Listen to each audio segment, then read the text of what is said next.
Hello, I'm Gary Jolly from the Tractor Store in Richland. Now's the best time of the year to save more with Mahindra, and it all starts with zero. Pay zero down and 0% interest up to 60 months. That's more for less on many of Mahindra's best-selling models, with tractors that deliver more lift, capacity, fuel efficiency, and built-in weight. So get zero down, 0% interest for up to 60 months on Mahindra, the world's #1 selling tractor, Mahindra, available at the Tractor Store in Richland.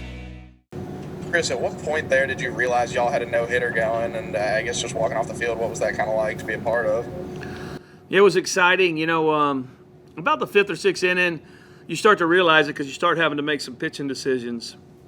And in our situation right now, it's really hard because in some years you'd play for the no-hitter, something exciting for the fans and everything. But in our world, we got, only so many opportunities to play guys and a big roster, so you're trying to get guys in there. So, when he got to 85 pitches, we felt like that's where we wanted Jackson at 75 to 85, and he's got such a bright future, you don't want to push him. And the game was still in, check at that point. We bring in Landon, and then it gets expanded. But, tip your hat to all our pitchers today. And, we made 3 amazing plays on defense to keep that no-hitter intact. Drew McGowan, the one I don't know if everybody notices, the one by Brandon Pimentel that hits the bag and shoots the other direction.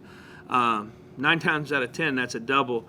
And then Lane Forsythe makes a great play there at the end. So it was a fun day at the ballpark. Just real quick, when's the last time you were a part of a no-hitter? Man, I'm trying to think. Maybe the Citadel, so maybe in the Citadel when I was a part of a no-hitter. It's been a while, but I could be wrong on that, but that's the one I remember. Daniel? Coach, this is the 3rd straight weekend y'all have played a rubber game for the series, and y'all are now 3-0 in those games. Do you think y'all are at your best under pressure? And if so, what makes y'all so successful with your backs against the wall? Well, I think Jackson Fristoe has been a big piece of that on the weekends. On that Sunday game, he's come out and gave us a really good chance to win. And it's, it's just been a fight. I mean, Texas Tech or Tulane game, and then these guys, Kent State. I mean, it's just it's going to be like that every weekend. With the competition level so high, it's harder to sweep, it's harder to do things, and I give our guys a lot of credit for coming out and playing today. I thought yesterday was our worst game of the year, and I thought today was our best. So I give the guys a lot of credit for just bouncing back and being mentally ready to go. Robbie? Coach, lost in that no-hitter was the offense and what y'all were able to do at the plate. You shook it up today with that lineup. You got some new faces in there, moved Cam over to third base, and got Lane in there, and DeBrule at the top of the order. What was your thought process going into that, and how did you feel like it worked out for you today? Well, it worked out good. The guys played well. That's really what it comes down to. It's I knew going in before yesterday we were trying to get Lane a start. I'm trying to get some other guys a start. I got Tanner Leggett one last week. It's, in this times that we're in, you got to have guys ready to play, even not because of injuries, So we switch it up a little bit there to get some new guys in the lineup and switch up, just a couple things. It'll keep switching as the year goes on because some guys will get hot. Some guys will go through, some low times. But I was happy with, Scotty DeBrule was good today. But I thought Rowdy was great in the 2-hole. I thought he gave us some really big at-bats. And it was fun to see everybody swing. I mean, we expanded it there when we put a lot of extra guys in the lineup, and those guys played great. And those guys deserve as much opportunity to get out there and play. How difficult has it been just to manage that from, both sides of the coin? You got 27 pitchers, and you got some really good hitters.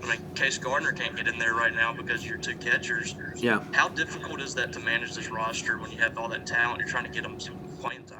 And it's really hard when you're trailing most games, So we've been, we just haven't started great, so we've been behind, so we don't get to use as many pieces. It's been difficult. Hopefully we'll get a chance to play a little bit more in front, here on out and get those guys. Because we have some really good players who haven't had an opportunity to get out there because the games have been so tight. And usually the decision that's made is on defense, trying to put your best defenders out there. So sometimes some good hitters, Kite McDonald, look what he's done in the last 2 days, is getting some swings off. So been excited to see him play and some other guys.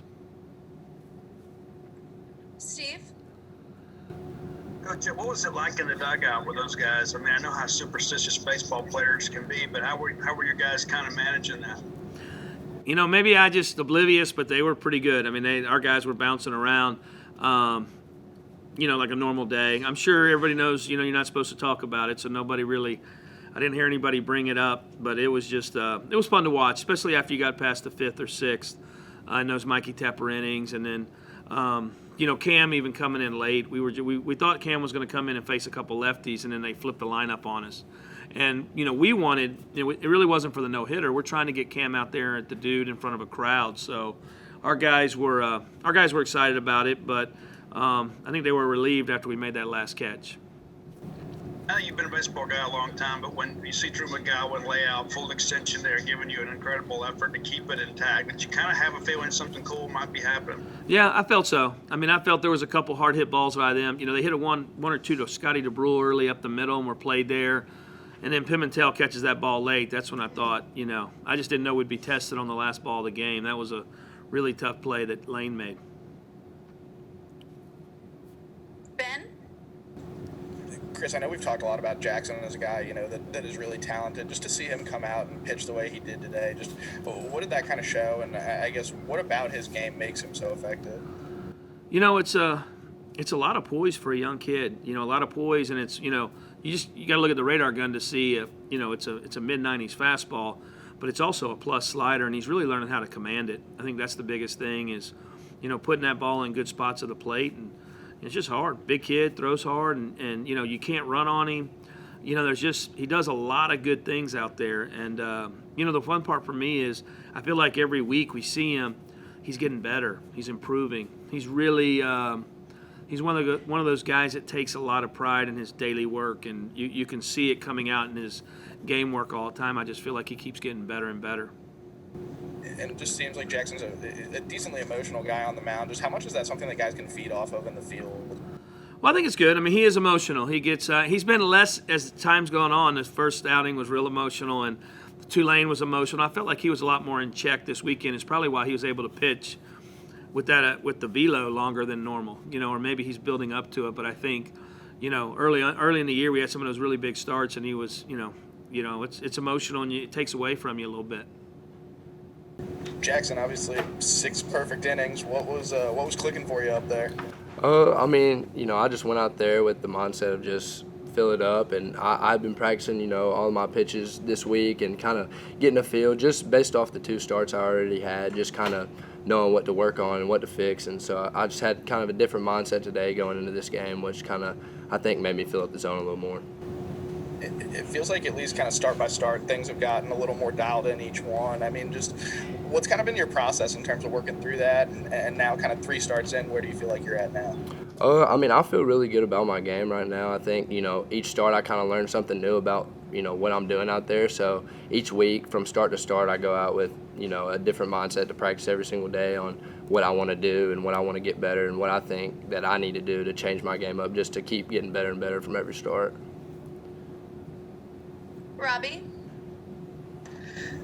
Jackson, you really weren't supposed to be in this spot right now. It was supposed to be Will Bednar in that first week, and you came out, and I know you were fired up after that first game. And Chris said he's really kind of seen you kind of zone in a little more. You showed a lot of emotion in that first weekend, but what has these first 3 weekends done for you and for your confidence? And I guess how are you feeling right now as a weekend starter in the SEC?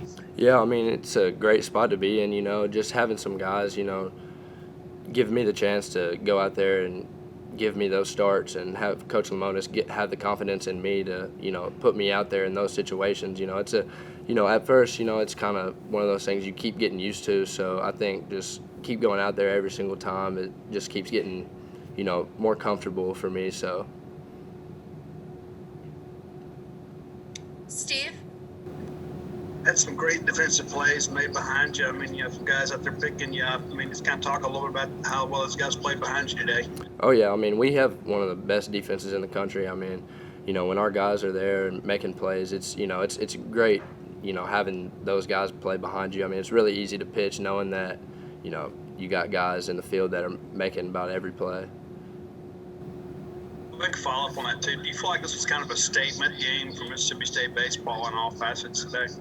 I don't think we've played our best baseball yet. So, coming out today, this is definitely our best game all year. So, I think we're just putting it together, game after game, and kind of just figuring it out. But I think, today I think after last night and after we took that loss, I think everybody just came out with a different mindset today, and that we were just coming out ready to play.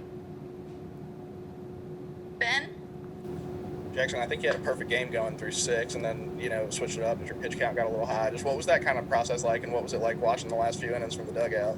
I mean, it's a great feeling, coming out of the game, obviously, with no hits, no walks, no runs. So, but, I mean, I love watching, Mikey Tepper and Landon Sims and Cam Tullar go out there and just keep shoving and shut the door for us. So, I mean, it's a great feeling, coming out of that game with the way I threw, just watching all my teammates keep doing the same thing, keep playing good.